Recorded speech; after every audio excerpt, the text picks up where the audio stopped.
Encapsulates a little bit about what we're talking about today, and the real challenge when you boil it down is that pharmacy in Australia needs to convert its offer from a product focus and own business owner type focus to what they think is right, what the wholesalers and other players in the industry think are right, to what is right for the customer, and then work backwards to what you do in your stores, what you buy, how you lay it out, how you act, what services you have, what skill sets you need, what training is required, and so on.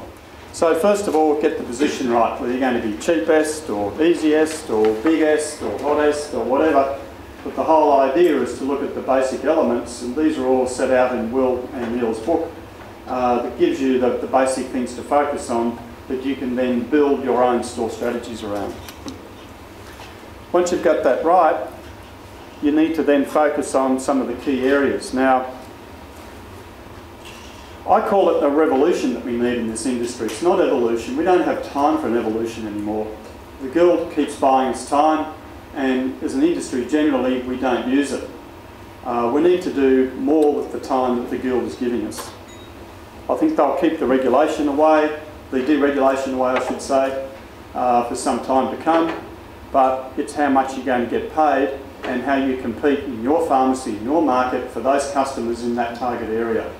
And that's really the issues, they're the two issues really that you need to think about. So let's move into the operational side. First of all, in the dispensary. The dispensary, I think, is probably the most underutilised department or section in the community pharmacy. As I showed you before, it makes all the net profit, but what can you do running off the dispensary that can leverage into your retail space or your non-prescription categories that can lift your business? Now, I've just itemised a few things there. One of them is we find that if the pharmacist is permanently at the front, dealing with the patients, not out the back doing the scripts and comes out when he or she deems fit, which is not really customer-centric, that retail sales grow by 15%, and we found this with some of our clients. Now, there are others who could probably do better than that, and I can share some information shortly with you. We need to change the way that we operate our dispensaries, so we need to systemise them, not necessarily automate, but certainly systemise the way that they are operated.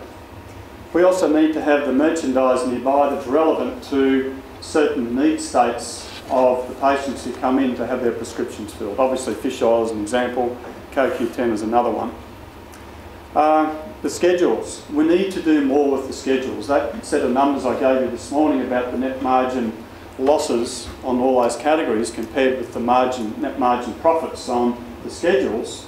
The key thing there is to reduce the loss categories and to build the strong categories. That's not rocket science, and we do see a handful of our clients who actually do look at the numbers, do realise they have to do something and make the changes and get the benefit. It's not hard, it just has to be done. Improving your S2s in particular and the services available for those. Take advantage of the government-funded services. You get paid for doing these things. Now, you're not going to make a huge amount of money out of HMRs, but the customers love them and they're an opportunity to leverage into other parts of the pharmacy. The same thing will apply with DMAS, PACP when it gets going, you know, the diabetes and asthma programs and the dose administration aids. It's amazing they're actually getting paid for these services because they're an opportunity to leverage into other parts of the store. Right, this is a slide I really enjoy, and this says a lot about the current practice of pharmacy. This slide was given to me, or this data was given to me, compliments of Peter Ferros, who's here today. These are the 10 things that pharmacists must not do. And when you confront clients on a one-on-one situation, you ask them about this, the pharmacist and their pharmacies, including them, do most of these tasks. But these are not customer-centric. None of these have got anything to do with customer healthcare outcomes. But of course, all of these do. So these are the things that we need to focus on by getting the pharmacist out of the factory and out the front and dealing with the customer.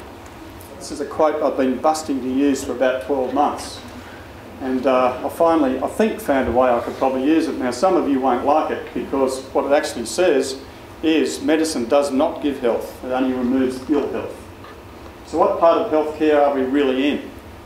The second part of it says health or wellness is our inherent nature. So are we starting to think a little bit about what we do in our dispensaries and how we can leverage off that into things which are condition management, which are about wellness and perhaps even prevention? And these opportunities can actually work in your front shop categories. Can't do it with gifts, can't do it with selling trinkets and jewellery and clothing, can't do it with selling household domestic lines, but there are plenty of opportunities where you can, and I think we've already heard enough about that. Huge opportunity here for pharmacy, but we need to do more than just sit out the back and get the scripts done, because we're not going to get paid much for that.